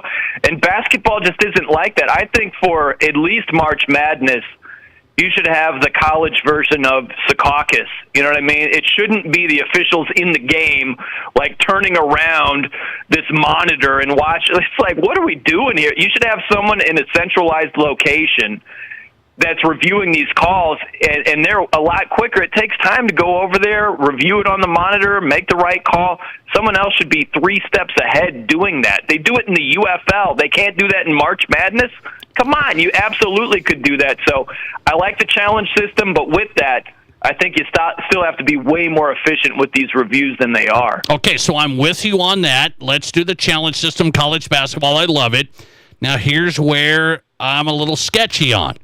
Rob Manfred, Major League Baseball, has announced many of the players and competition committee are in favor of the ABS system. That's the automated strike zone. That is, hitters and pitchers and catchers get to challenge pitches. So balls and strikes. And he said we tried it out in spring training. Rob Manfred said he wants to do it for the regular season by this next year. Hitters, pitchers, catchers, can we challenge balls and strikes? Are you okay? I'm inconsistent. I don't love challenging pitches, raising my hand, and now we got to figure out if it was a strike or not. I'm open to it, Nate, but I'll be honest with you. I got to see it. I got to see how it flows, how it works. If this is, again, just like tennis or as close to it as possible, which I think baseball has a fighting chance to be more like tennis in their review system than basketball does. Basketball, it's like, hey, we got to look at the shot clock, the game clock, we got to look at this. There are so many moving parts. It's going to take a little bit more time. But baseball, if the pitcher is like, dude, that was a strike all day, you should be able to check that very quickly with your replay system. So as long as it moves fast enough, I'm okay with it, but I don't know that it will. So that's why I say I'm open to it without like a hard commit to I love it or I hate it, because I have to see how this works and what it looks like to be fully on board or fully off board. If there, can you be off board, Nate? I don't know if that's even a word, but you're trying to. If it's not, I might be off board on this if it's too slow. I'm just trying to walk through this, going, wait, every hitter gets challenges, and I understand they don't get unlimited, but if they keep getting it right, they do. So you got 9 hitters coming up. You got the catcher and the pitcher. They're raising their arms. I watched it in spring training. They implemented it. So I tuned into a couple of games. I mean, it wasn't like a killer, but I'm sitting here going, it's borderline. I raised my hand, and then it was a strike or a ball. It's like, Are umps that bad? I feel like that's where it's gotten. You know, Brian, people have been outraged by umps missing balls and strikes so bad because we grade all these umps. Is that where we're at? It's just like, hey, these guys are missing so many. We just got to get these calls right. Yeah, and some of these calls, Nate, you know this, they're crucial calls. There were a couple last night in the Rays Red Sox game that were very crucial calls, and a couple of bad calls by the home plate umpire. Manny Machado, he was irate last night against the Dodgers. There's a ball that was outside that was called a strike. Yeah. These calls can swing games, so as long as it's fast enough, I'll put it this way. If, Alcaraz and Yannick Sinner were challenging calls like 9 in a row and it moves fast enough, I really don't care. So it's the same thing I would say for baseball. As long as they're moving it along fast enough, I don't care if you challenge a ball or a strike. As long as it doesn't take 2 minutes to figure it out, I really don't have an issue with it. My Cubbies manager, Craig Counsell, got ejected 2 games in a row. Just Sunday and Monday arguing balls and strikes. So maybe this is what we need. I'm not fully on board yet with the baseball thing. Brian Noe is on tonight, Fox Sports Radio's host of Countdown. You can listen to him on the weekends here on Fox Sports Radio. Let's go to the Aaron Rodgers thing. He made his debut. Aaron's in Pittsburgh. Was this a good deal for the Steelers? $10 million guaranteed. 41 years old Aaron Rodgers. Let's see what he's got. Yeah, I think it makes sense, Nate, because I don't think this past draft was the draft to get aggressive in to get your quarterback of the future. I think it's next year's draft. So if you have Aaron Rodgers, he's basically your 25-season Band-Aid, and then you look to go young in the 26th draft. I think that makes sense. Now, where the Steelers are for the next draft, we'll find out, because they're normally in the 20 range after going 9-8 or something like that. So they might have to use a lot of draft capital to move up in the draft to get one of the top prospects, but we'll cross that bridge when we get to it. I think for this season, it was probably the best course of action they could take. I mean, we'll see. All these teams that passed on Shedeur Sanders, if he turns out to be anything in the NFL, we'll revisit that with a lot of teams. Like, look at the Colts, who have an injured Anthony Richardson, Daniel Jones, and Riley Leonard, the rookie out of Notre Dame. They don't have a quarterback, and yet they were like, no, we don't need Sanders. We're good. So if he turns out to be anything, there are going to be a few teams that missed the mark on that. But time will tell if that's even a thing. I think with the Steelers, getting Rodgers for a year, that makes sense as long as they're able to get a top prospect next year, because that's the only thing that's really going to get them anywhere. They've done this for a number of years, Nate, where it's Russell Wilson and Justin Fields for a year, and they go 9-8, and then they fizzle out of the playoffs. It's been 8 years since they've won a playoff game. Think about that with the Steelers. Wow. Last time they won a playoff game, they beat the Chiefs on the road. That's when Antonio Brown had the Facebook Live video in the locker room. Wow. That's how long ago it was. There was a holding penalty on a 2-point conversion. It was Eric Fisher holding James Harrison. That's how long it's been since the Steelers have won a playoff game. It's been almost a decade. And they haven't had a good young quarterback in that entire time. It's been old Big Ben, it was Kenny Pickett, and then it's been these one-year quarterback Band-Aids. So Rodgers is the latest one, and he's a better Band-Aid than some that they've had, but not one where I think they're going to go really far. So I'm fine with it for this year, but you got to go young going forward. Have to. By the way, this has to be Aaron Rodgers' last year. We're watching his last year, correct? I would think so, Nate. I mean, it would have to be a really successful season for him individually and the team for other teams to be interested going forward. I just think the challenge for Rodgers is staying healthy. Think of his game compared to Tom Brady's game. What made Aaron Rodgers special, it wasn't just what he did from the pocket. It was him using his athletic ability and extending plays and throwing off platform. And that's where he had a lot of success, was outside of the pocket. And now that he's just a pocket guy, because of those injuries, you see that he's not as special as he once was. And so Tom Brady was never an outside-the-pocket quarterback. He was always a pocket guy. So it was easy for him. His game translated to old better than Rodgers' game did. And so now when Rodgers, he's still healing from that Achilles injury. Last year he had a hammy, a knee, an ankle he was dealing with. And it's like, well, this guy can't do much outside of structure, outside of the pocket, and he's just ordinary. So it's not going to be better when he's in his age 43 season, you know what I mean?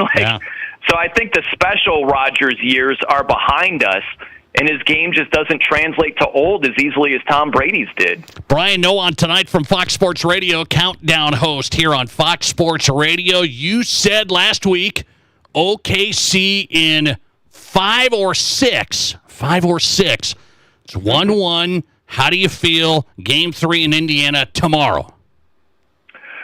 I think that the Pacers can keep it close. I think they can, like the Thunder haven't covered a game on the road in these playoffs. It's kind of hard to believe, right? Like, seems like it's been, for the most part, hot knife through butter, but not on the road. They've yet to cover a game on the road. They played the Grizzlies, the Nuggets, the T-Wolves, and they don't have a cover. So this would be their first one, favored by 5.5. I think the Pacers are going to be feisty at home. So I'm hoping for a close game, and I'm hoping for at least a 6-game series. I think OKC is just better at the end of the day.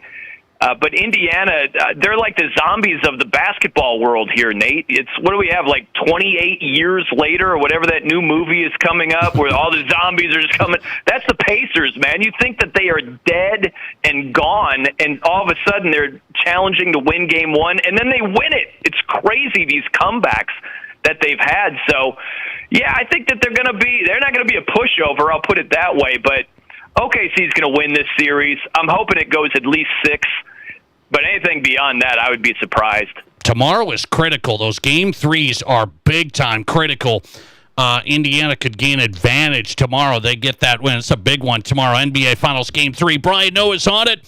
Follow him at The No Show. That's where he's at on X, and hear him on Fox Sports Radio, national host of Countdown. Brian, good to have you. Enjoy the week, man. Thanks.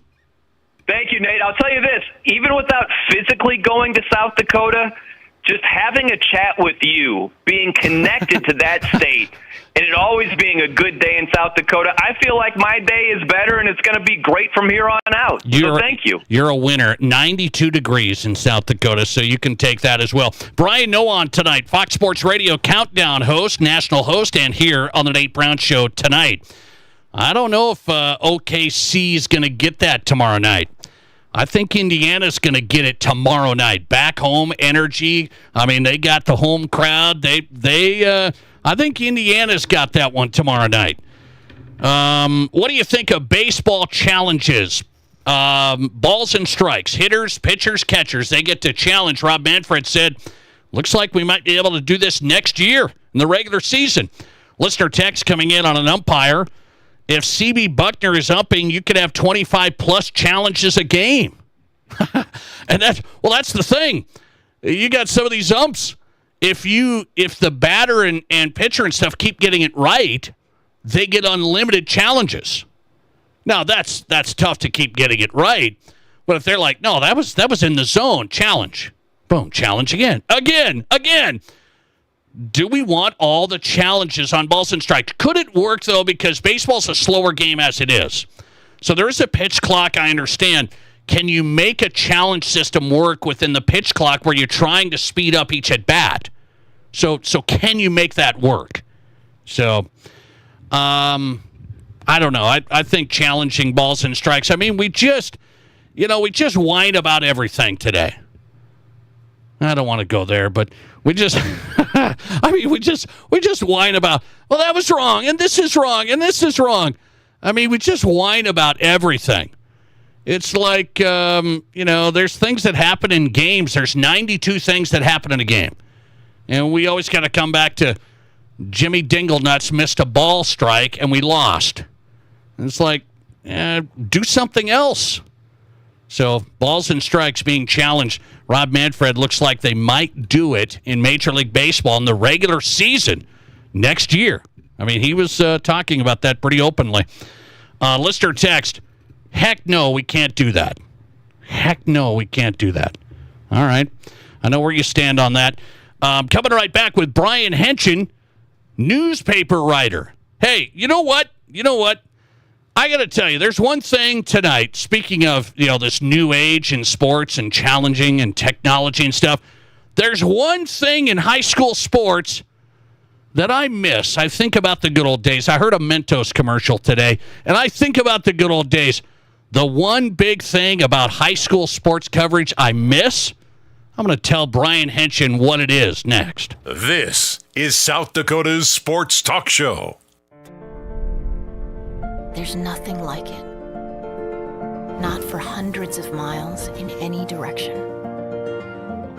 A gathering space for all kinds of people from all kinds of backgrounds. To share, to revel, to stand together and celebrate life's greatest moments.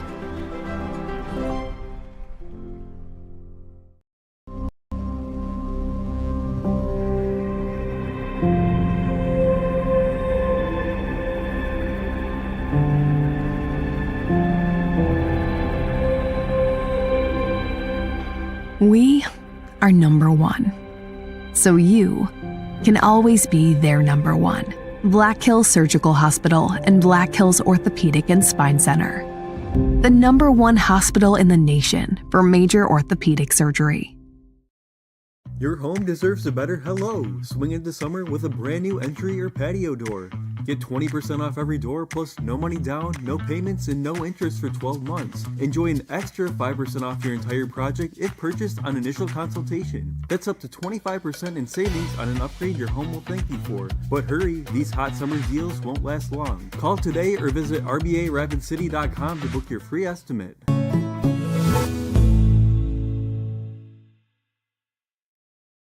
We want to be your trusted partner for physical therapy, athlete development, and sports rehab. As the official strength and conditioning partners for Stevens, Central, Douglas, and the Rapid City Rush, our team at Physio is building the best athletes in the Black Hills. If you have an athlete in the family, we offer long-term athlete development at affordable prices for middle and high school students. We also have the only board-certified sports PT in Rapid City. At our brand new facility, Physio is ready to help you perform at your best. One-on-one physical therapy, athlete development, and sports rehab, all at one place. Get started at bhphysio.com. Ready to be part of something big? Meet the Rapid City Sports Commission, the powerhouse behind sports in Rapid City. The commission focuses on bringing regional and national tournaments, supporting homegrown events, and creating opportunities for our kids.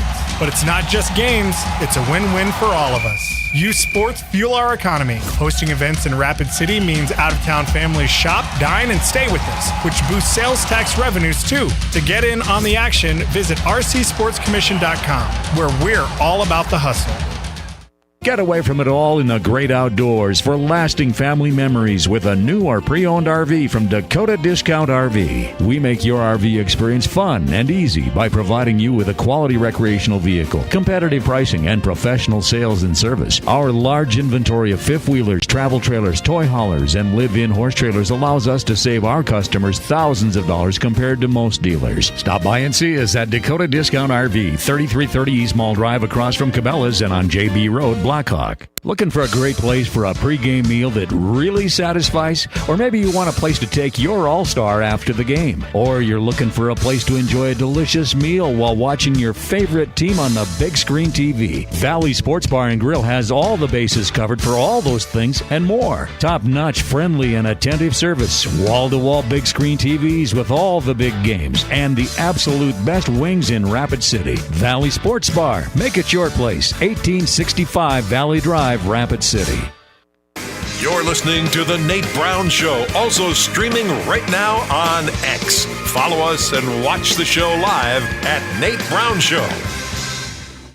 Nothing gets to you, staying fresh, staying cool, with Mentos fresh and full of life. Fresh goes better.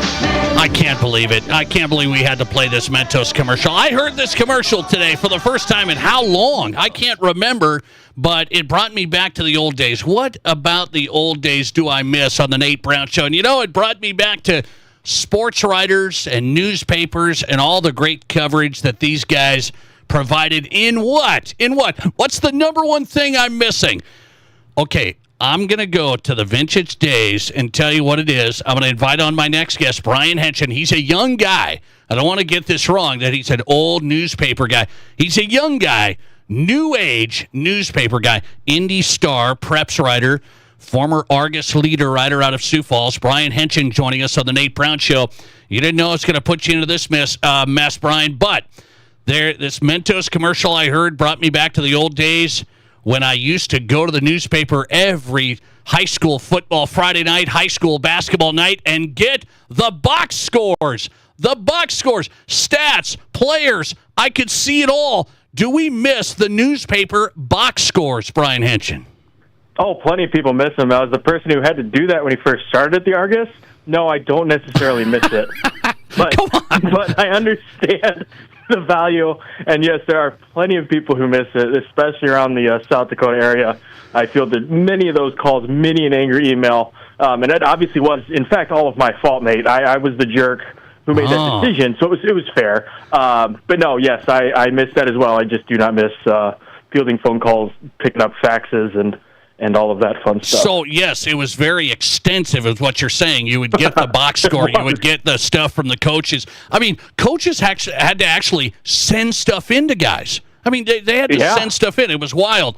But here's the thing. I used to be able to go when I played high school basketball, and I'd go to the newspaper, the Billings Gazette, and I'd go to it. Boom, I'd find the game. I'd get the box score. It was just something special about that. Oh, yeah, absolutely, man. Like, I have so many newspapers saved from the Argus, and even back in high school and here at the Star of when my articles get printed, some big features that I spent time on. Like, there's something special about seeing your name and, in my case, seeing your work in the newspaper. And I think it's been a casualty of the business. It really bums me out because I think especially with high school sports, there's so much value in that. And for kids, for a lot of them, like, this is not the pinnacle of their lives, but athletically it is. Like, they may go on and play to college, but you're not going to get the same coverage as you will playing in Sioux Falls when Zim, Mick, and I are running it, and or here in Indianapolis with the crew that we have now. You know what I mean? So I think I'm with you, man. I think there's something really special about seeing your name in the newspaper, having those stories, and even the box scores printed out because it's a cool keepsake and a way to honor and recognize, I guess, a keepsake from your time playing high school sports, which I always appreciate and enjoy. Are box scores dead? Are they totally dead? Yeah, more or less. I would say so. I mean, I think we do ours online at the Star, but at the Argus, I know it changed a lot after I left. And it's just the bodies thing. It's not anybody's fault. I can't say too much or I'll get in trouble. But I think we all know who the culprits are. It's the people above us. So our internet stats fine, though? Our internet, I mean, that was my question of the day. I threw it out to my audience tonight, Brian. I said, hey, how much do you miss high school box scores in the newspaper? 76% of people say they miss them a lot. 23% say the internet stats are fine. That's a pretty big vote, but are there plenty of people saying, hey, I can get stats and I can get the stuff right there on the internet. It's fine. Yeah, I mean, the difference there is that you're going from Max Prep stage to Max Prep page. You know what I mean? You're bouncing around, whereas if you have the newspaper, so you can just pull it up and you have all those pages listed out right there on just a couple pages of print right in front of you. Like, and I remember that during the state football playoffs. Like, that'd be so cool.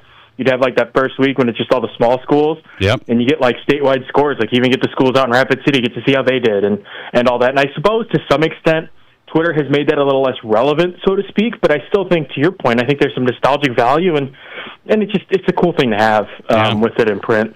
I had a Mentos commercial pop across me my radar today, and then it brought me to high school box scores. I don't know. It's a weird life, man.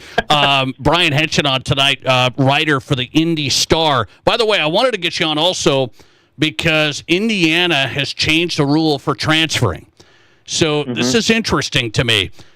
Before, it's kind of a no-no in many states to say, I'm transferring from this high school to this high school because of, I can't say it's because of sports. Oh, no, we can't do it because of sports. It has to be educational based, or my relative, or I moved, or whatever. Indiana changed the rule. One-time transfer, and you can say it's for sports. What are people saying?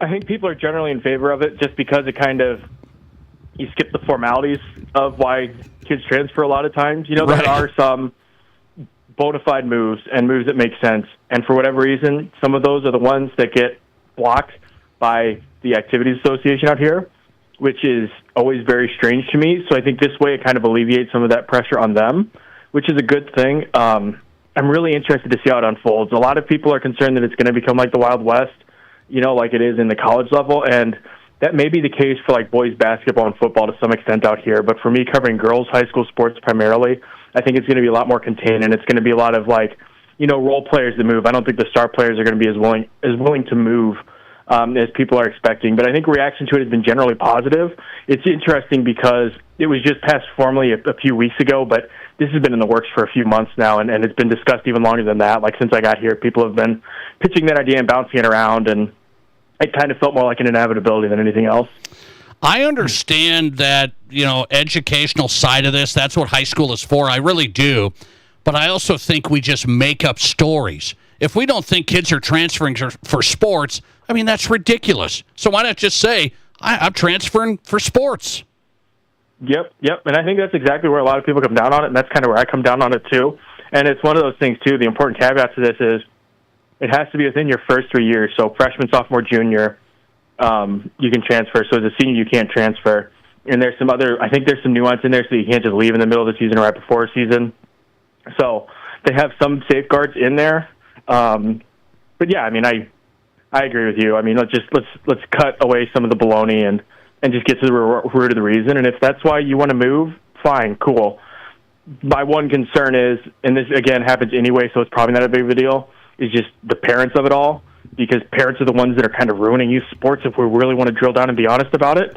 So now you have parents who suddenly, my kid's not getting enough playing time or whatever dumb reason they have. And they're not all dumb, but in this case, we know the type. Now they have the freedom to just kind of pull their kid and move their kid around like a little chess piece, which is frustrating and potentially detrimental to the kid. But hey, to each their own, and we'll just see how it plays out. I'm sure there are going to be some negative stories as well as the good ones. Do you think in Indianapolis, I mean, you got a bunch of high schools there, there has to be kids transferring, is this going to open up like, I don't know, the super teams? Hey, we're going to transfer. Hey, I'm going to go here. I'm going to go there. You should join me. Does that open that up? That might be a possibility when you got big schools, big-time programs in a city. Maybe. It'll be interesting to see. Like I said, I think that'll be maybe on the boys' side we'll see some of that, or it'll feel that way.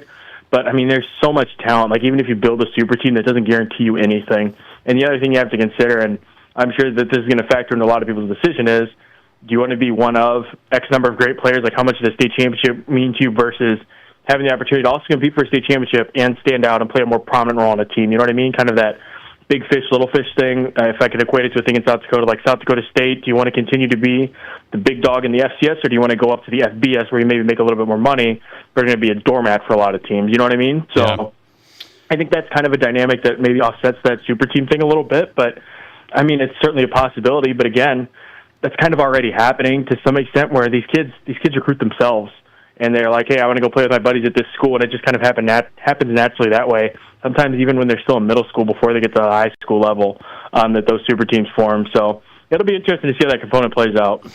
It'd be so interesting to see if South Dakota did something like this. You get a one-time deal here, like no questions asked. We got open enrollment. So you can transfer somewhere across town in Sioux Falls, and it doesn't have to be like, well, why? What are you doing, this and that? Now, after that, there's some restrictions that come in. But how about this one? I'm going to transfer to Sioux Falls Christian for sports. And people are going to, what? People will lose their mind if something like that happens. But it's happening anyway at various schools, I think. Interesting stuff. Brian Henson covering it tonight. Always good to have you, man. Indy Star, keep kicking some butt this summer, man. I appreciate you coming on. Hey, thanks, buddy. Hey, and real quick, congrats to Dave Hollenbeck. I saw that he got that West Central job. Good for him. Dave's a great guy. Couldn't be happier for him. All right, I like that. Little Brian Henson reaction to the Dave Hollenbeck news. How about that? Henson from Indianapolis, keeping his eye on things. Indy Star Preps writer on tonight. Brian Henson, former Argus leader writer. I missed the high school box scores. Am I the only one? No. 76% of you say you missed the high school box scores. How's it not 100%? How's that not 100%? High school box scores in the newspaper is one of the all-time great things in high school sports coverage. Nobody wants to talk about it, and it's gone. It's gone like the days of our lives. Anyway, who's hot and who's not? Caitlin Clark hasn't been playing, so what was the ratings like for the Angel Reese game? I want to see if my prediction came right. Angel Reese, Chicago played Indiana over the weekend. What were the ratings like? We'll talk about it next. This is the Nate Brown Show.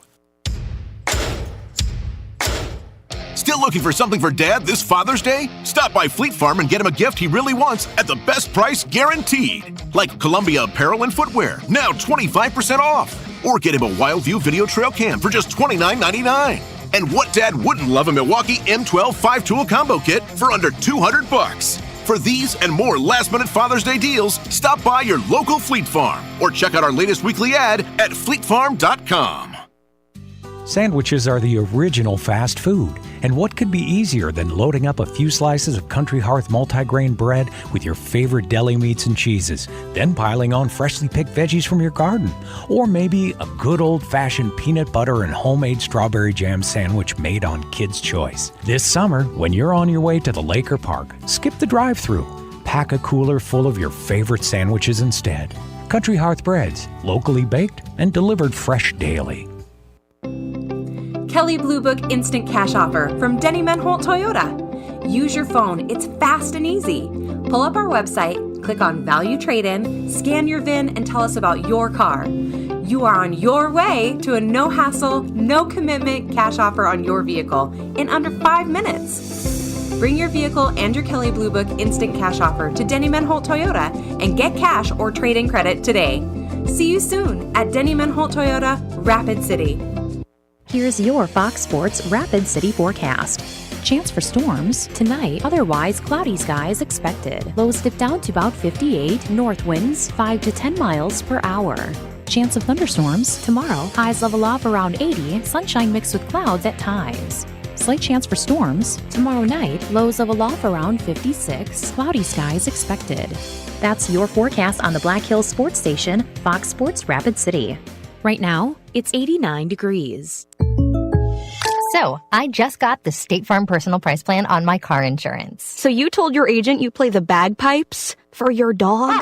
What? No, I didn't get that personal. My agent just helped me create an affordable price just for me. Okay, let me show you what I've been working on. Hey, Buster! Contact me, State Farm agent Scott Carlson, to create your personal price plan today. Prices vary by state. Options selected by customer. Availability and eligibility may vary. Ready for the wildest night of your life? Bingo Loco hits the Box Elder Event Center on June 28th. A 21 and over event where bingo meets rave. Think dance-offs, lip-sync battles, throwback anthems, confetti showers, and epic prizes. Even a vacation getaway. Doors open at 6, show starts at 7.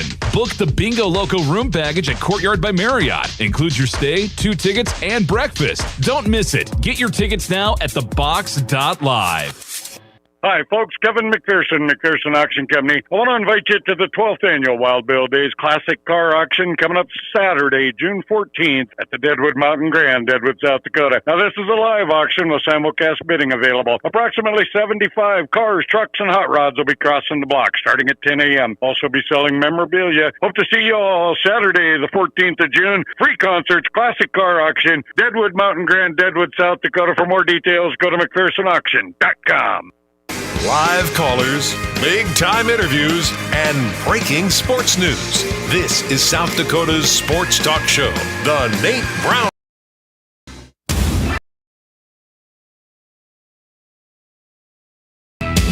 All right, who's hot and who's not on the Nate Brown Show tonight? Brought to you by the Pizza Ranch. Let's do this tonight. In my Who's Hot category, it is my Denver Broncos. The Denver Broncos signing running back J.K. Dobbins to a one-year deal. $5.2 million. I'll take Dobbins. Played for the Chargers. Comeback Player of the Year candidate. J.K. Dobbins is an Ohio State guy. I'm a big fan of Dobbins. I'll take it. He's joined the running back room. Look out for J.K. Dobbins for the Denver Broncos. I'll take that all day. In our Pizza Ranch Who's Not tonight, well, the Indiana Fever played the Chicago Sky on the opening game. They got 2.7 million viewers, 3.1 peak. They just played over the weekend. Caitlin Clark didn't play. In my Who's Not, what were the ratings like? Caitlin Clark not playing for the second matchup with Indiana and Chicago. The viewers dropped by 1 million on CBS. Dropped by 1 million people on CBS. So the ratings were still okay. They were down 1 million from the opening game with Angel Reese and Caitlin.